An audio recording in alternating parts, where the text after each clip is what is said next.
السلام علیکم اسٹوڈنٹس، مطالعہ پاکستان جماعت نہم باب نمبر 2 تحریک پاکستان اور پاکستان کا قیام ہم ڈسکس کر رہے ہیں۔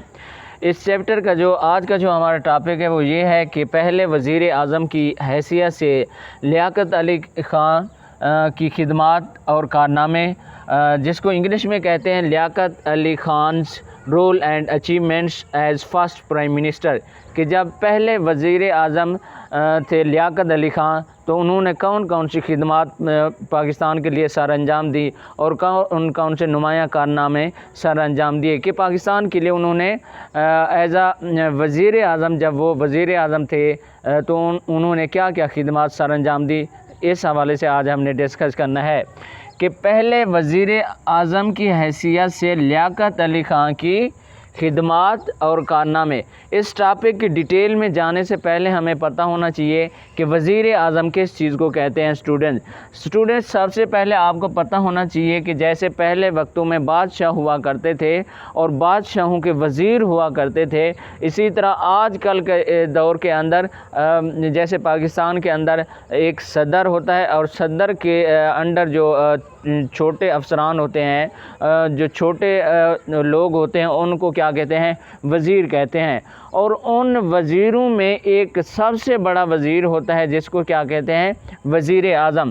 تو اسٹوڈنٹ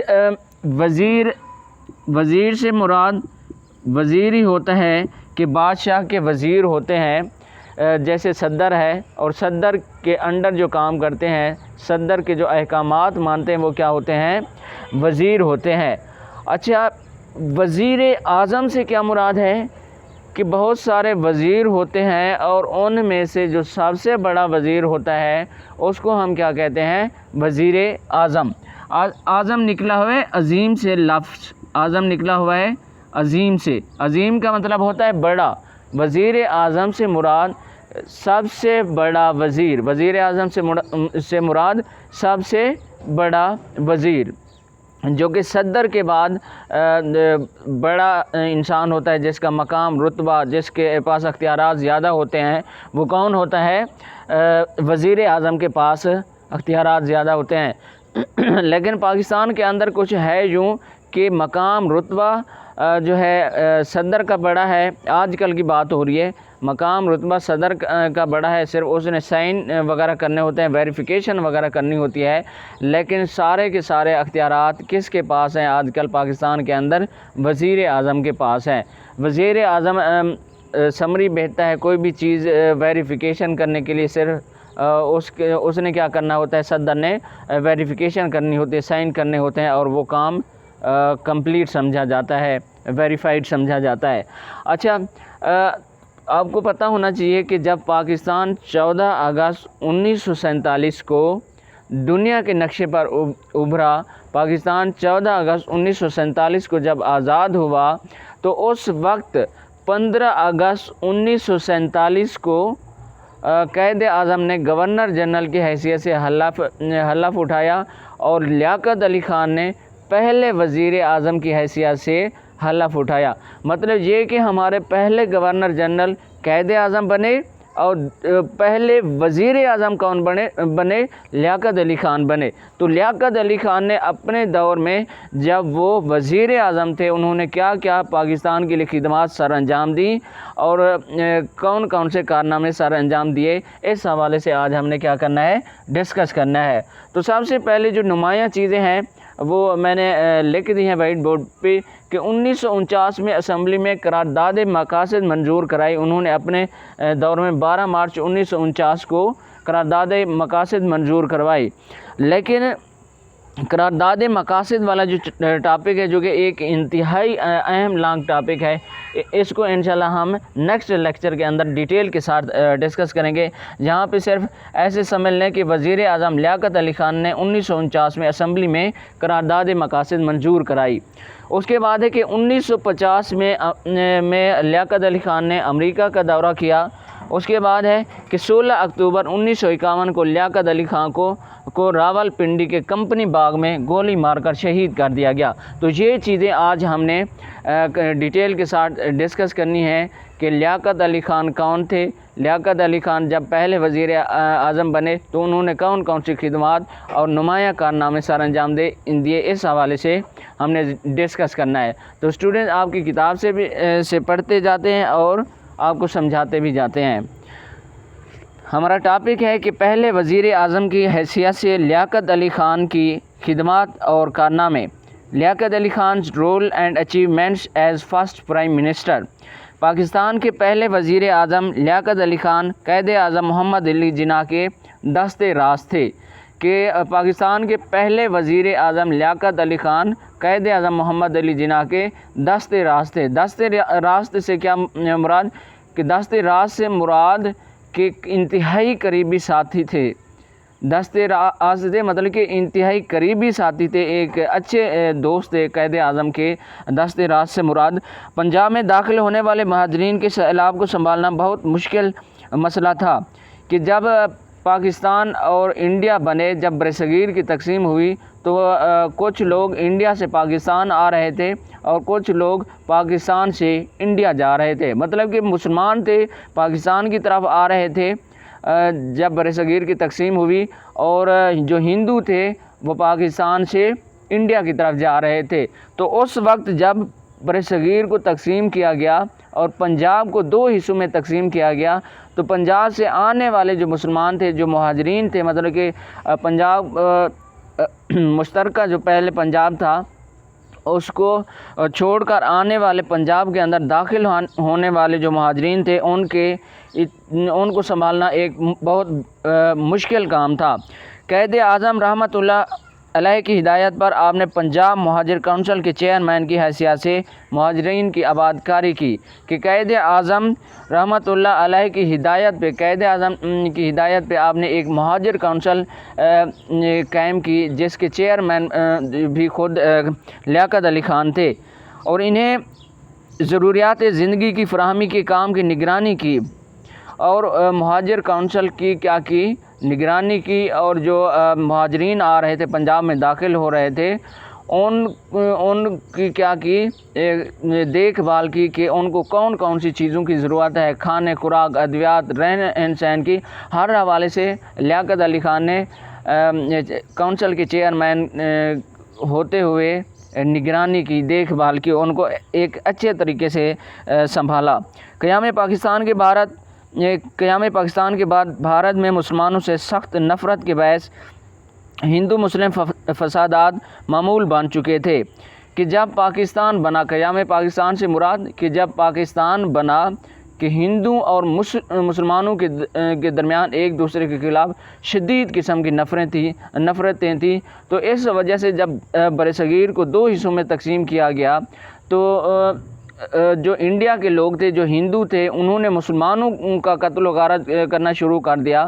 جب ہندو نے مسلمانوں کو مارنا شروع کر دیا، قتل و غارت شروع کر دیا، تو مسلمانوں نے بھی جو پاکستان کے اندر پاکستان کے حصوں میں رہنے والے ہندو تھے ان کو قتل کرنا شروع کر دیا، قتل و غارت شروع کر دیا۔ مطلب کہ دونوں طرف سے خون کی ندیاں بہائی جا رہی تھیں جب پاکستان اور انڈیا بنے، جب برصغیر کی تقسیم ہوئی۔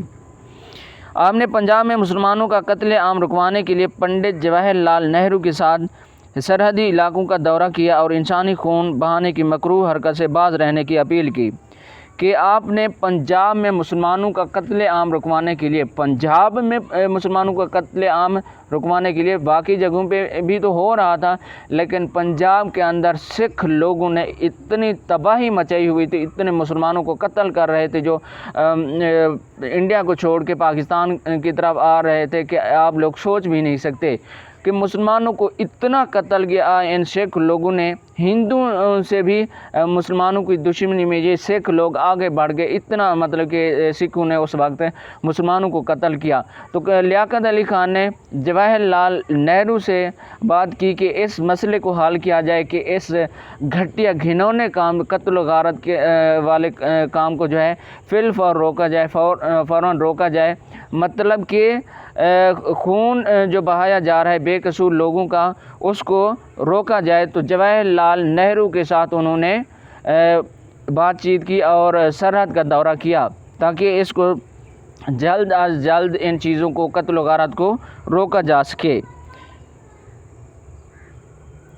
انتظامی ڈھانچے کی تشکیل، معاشی زندگی کی بحالی، بجٹ کی تیاری، کشمیر کی جنگ، داخلی انتشار پر کنٹرول اور بھارت کی سازشوں کے خلاف دفاع سمیت تمام درپیش مسائل میں قائد اعظم رحمۃ اللہ علیہ قوم اور حکومت کی رہنمائی کرتے تھے، لیکن ان کے فیصلوں کو جامعہ پہنانے کی ذمہ داری وزیر اعظم لیاقت علی خان ہی پر عائد ہوتی تھی، کہ جو حکم دیتے تھے قائد اعظم محمد علی جناح، چاہے وہ داخلی انتشار پر کنٹرول ہو، بجٹ ہو، معاشی زندگی کی بحالی ہو، کشمیر کی جنگ ہو، کسی بھی حوالے سے قائد اعظم جو حکم دیتے تھے وہ وزیر اعظم لیاقت علی خان ان کو عملی جامہ پہناتے تھے، مطلب کہ ان پہ عمل کرواتے تھے۔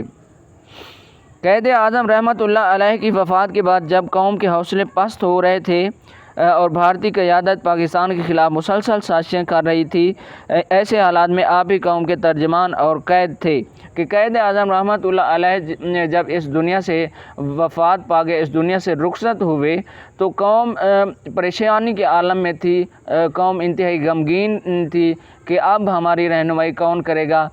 تو ان سنگین حالات میں، ان مشکل حالات میں جب مسلمان پاکستان کے مسلمان انتہائی پریشان کن حالات میں تھے، تو لیاقت علی خان نے مسلمانوں کو سنبھالا اور ان کی بہتر طریقے سے رہنمائی کی۔ لیاقت علی خان کے عہد حکومت میں معاشی ترقی کے لیے بھرپور جد و جہد شروع کی، عوام کو پاکستانی مصنوعات کے فروغ کی ترغیب دی گئی، کہ لیاقت علی خان نے معاشی ترقی کے لیے مطلب کہ کاروباری حوالے سے کہ کاروبار کریں اور کاروبار کو جو ہے فروغ دیں، ترقی دیں، اس حوالے سے بہت کوششیں کی۔ اور لیاقت علی خان نے مسلمانوں کو، پاکستان کے لوگوں کو نصیحت کی کہ پاکستان کے اندر ہی چیزیں، مصنوعات کہتے ہیں چیزوں کو بنانا، پاکستانی مصنوعات مطلب کہ پاکستان کی بنی ہوئی چیزیں، کہ پاکستان کے اندر چیزیں بنائیں اور ان کو ہی استعمال کریں، مطلب کہ ایسے حالات ہیں کہ نیا پاکستان بنا ہے اور باہر سے مہنگی چیزیں ہم نہیں منگوا سکتے، تو لہٰذا پاکستان کی بنی ہوئی پاکستان کے اندر چیزیں بنائیں اور انہی کو استعمال کریں، اس طرح سے ہم ترقی کی منزلیں طے کریں گے۔ آپ نے 1949 میں اسمبلی سے قرارداد مقاصد منظور کروائی، اور قرارداد مقاصد والا جو ٹاپک ہے انشاءاللہ نیکسٹ لیکچر کے اندر ہم اس کو ڈیٹیل کے ساتھ ڈسکس کریں گے۔ اور نئے آئین کی تیاری کے سلسلے میں بنیادی اصولوں کی کمیٹی بنائی۔ آپ نے 1950 میں امریکہ کا دورہ کیا اور اپنی تقریروں میں امریکہ کے عوام اور قائدین کو قیام پاکستان کے پس منظر سے آگاہ کیا۔ آپ نے امریکی قیادت کو پاکستان کی دفاعی ضروریات پوری کرنے پر آمادہ کرنے کی بھرپور کوشش کی۔ اچھا، لیاقت علی خان نے 1950 کے اندر امریکہ کا دورہ کیا، امریکہ گئے اور وہاں پہ پاکستانی عوام کا پیغام پہنچایا کہ پاکستان امریکی عوام سے دوستی چاہتے ہیں، اور ان کے لیے پاکستانی عوام جو ہے امریکہ کے لیے نیک خواہشات رکھتی ہے، کیونکہ امریکہ کے لوگ جو ہیں ان کو ہندو نے بڑھا چڑھا کے باتیں کی ہوئی تھیں کہ برصغیر کے جو مسلمان ہیں وہ کیا ہیں، باغی ہیں، مطلب کہ وہ پاکستان کے جو مسلمان ہیں ان کے بارے میں غلط فہمیاں رکھتے تھے۔ تو لیاقت علی خان نے ان کو سمجھایا کہ ایسی کوئی بات نہیں ہے، مطلب کہ ہم الگ ریاست بنانا چاہتے تھے تاکہ اپنے اسلام کے بتائے ہوئے احکامات کے مطابق اللہ اور اس کے رسول کے اصولوں اصولوں کی روشنی میں اپنی زندگی گزار سکیں، تو اس وجہ سے ہم نے ایک الگ ریاست کا مطالبہ کیا، اس وجہ سے ہم نے ایک آزاد مملکت کا مطالبہ کیا۔ ہم باغی نہیں ہیں، ہم نے اپنا حق مانگا ہے، اس لیے ہم نے اپنا ایک الگ وطن پاکستان بنایا ہے، اور یہ بتایا کہ پاکستانی عوام جو ہے امریکہ کے لوگوں کے لیے، امریکن عوام کے لیے نیک خواہشات رکھتی ہے، تو اس طرح سے پاکستان اور امریکہ کی دوستی بن گئی۔ اور اسی طرح امریکن قیادت کو پاکستان کی دفاعی ضروریات کو پورا کرنے پر بھی امریکہ کو آمادہ کیا۔ لیاقت علی خان کی خارجہ پالیسی میں اسلامی ممالک کے ساتھ خوشگوار تعلقات قائم کرنے کو بنیادی حیثیت حاصل تھی، کہ لیاقت علی خان کی خارجہ پالیسی مطلب کہ دوسرے ممالک کے ساتھ جو تعلقات ہوتے ہیں، چاہے وہ دوستانہ ہوں یا دشمنی والے تعلقات ہوں یا کاروباری تعلقات ہوں، ایسے سمجھے کہ خارجہ پالیسی دوسرے ممالک کے ساتھ تعلقات کو کہتے ہیں، کہ دوسرے ممالک کے ساتھ جو تعلقات ہوں گے ان کو ہم کیا کہتے ہیں؟ خارجہ پالیسی۔ کہ لیاقت علی خان نے اپنے دور میں مسلمان ممالک کے ساتھ دوستانہ تعلقات قائم کرنے میں کوششیں کی اور ان کو بنیادی حیثیت دی۔ شاہ ایران نے پاکستان کا دورہ کیا تو دونوں رہنماؤں نے مشترکہ پالیسی اختیار کرنے کے لیے مذاکرات کیے۔ کہ شاہ ایران نے جب پاکستان کا دورہ کیا، آپ کو پتہ ہونا چاہیے کہ سب سے پہلے جس ملک نے پاکستان کو آزاد ملک تسلیم کیا تھا وہ ایران تھا۔ تو ایران نے جب دورہ کیا، ایران کے شاہ نے جب پاکستان کا دورہ کیا تو دونوں رہنماؤں نے مشترکہ پالیسی اختیار کرنے کے لیے مذاکرات کیا، مطلب کہ ایک ساتھ چلنے کے لیے، ایک دوسرے کے ساتھ تعاون کرنے کے لیے گفت و شنید کی، بات چیت کی۔ 1951 کے وسط میں جب بھارتی فوجیں پاکستانی سرحد پر جمع ہوئیں تو ملک میں غیر یقینی صورتحال پیدا ہو گئی تھی۔ آپ نے قوم کا حوصلہ بلند کرنے اور اس خطرے سے آگاہ کرنے کے لیے ملک گیر دورہ کیا، کہ جب 1951 میں بھارتی فوجیں پاکستان کی سرحد پر جمع ہونا شروع ہو گئی پاکستان پر حملہ کرنے کے لیے، تو پاکستانی عوام سوچ بچار میں تھی، تو لیاقت علی خان نے پورے پاکستان کا دورہ کیا اور پاکستان کے مسلمانوں کی، پاکستان کے لوگوں کی رہنمائی کی، کیونکہ اے روز بھارت جو ہے جنگ چھیڑ دیتا تھا۔ تو اس حوالے سے لیاقت علی خان نے اپنی قوم کو، پاکستانی قوم کو سنبھالا اور پورے پاکستان کے اندر لوگوں سے مخاطب ہوئے تقاریر کی، پورے پاکستان کا دورہ کیا۔ 16 اکتوبر 1951 کو راولپنڈی کے کمپنی باغ میں آپ کو اس وقت گولی مار کر شہید کر دیا گیا جب آپ ابھی خطاب کے لیے کھڑے ہی ہوئے تھے۔ ان کی زبان پر آخری الفاظ یہ تھے، یا اللہ پاکستان کی حفاظت فرما۔ کہ 16 اکتوبر 1951 میں جب راولپنڈی کے کمپنی باغ میں لیاقت علی خان ایک جلسے سے تقریر کرنے کے لیے گئے، تو جیسے ہی ڈائس پہ گئے تو وہاں پہ ایک بندے نے آپ کو پستول سے گولی مار کر شہید کر دیا گیا۔ اس بندے کا جو نام تھا وہ تھا سید اکبر۔ اس بندے کا نام تھا سید اکبر، جس نے لیاقت علی خان کو گولی مار کر شہید کر دیا، اور ان کی شہادت کے وقت، مطلب کہ اس دنیا سے رخصتی کے وقت، ان کی زبان پہ کلمہ تھا، وہ کلمہ پڑھ رہے تھے اپنے اسلام کا، اپنے آخری رسول صلی اللہ علیہ وآلہ وسلم کا، اور ان کی زبان پہ آخری الفاظ یہ تھے کہ یا اللہ پاکستان کی حفاظت فرما۔ مطلب کہ ان کو پاکستان سے اتنی محبت تھی کہ اس دنیا سے جاتے ہوئے شہادت کے وقت بھی، جب آخری سانسیں تھیں، تو اس وقت بھی ان کو پاکستان کا خیال تھا، اور وہ اللہ سے دعا کرتے ہی اس دنیا سے رخصت ہو گئے کہ یا اللہ پاکستان کی حفاظت فرما۔ اتنی محبت تھی ان کو لیاقت علی خان کو۔ اچھا اسٹوڈنٹس، اس حوالے سے آپ کو میں تھوڑا سا بتا دیتا ہوں کہ لیاقت علی خان کو جس بندے نے شہید کیا تھا، جس بندے نے گولی ماری تھی پستول سے، وہ تھے سید اکبر۔ سید اکبر ایک بندے کا نام تھا، اس نے لیاقت علی خان کو گولی ماری، اور سید اکبر کو جو ہے کسی پولیس والے نے جو ہے گولی مار دی اور اس پولیس والے کو جو ہے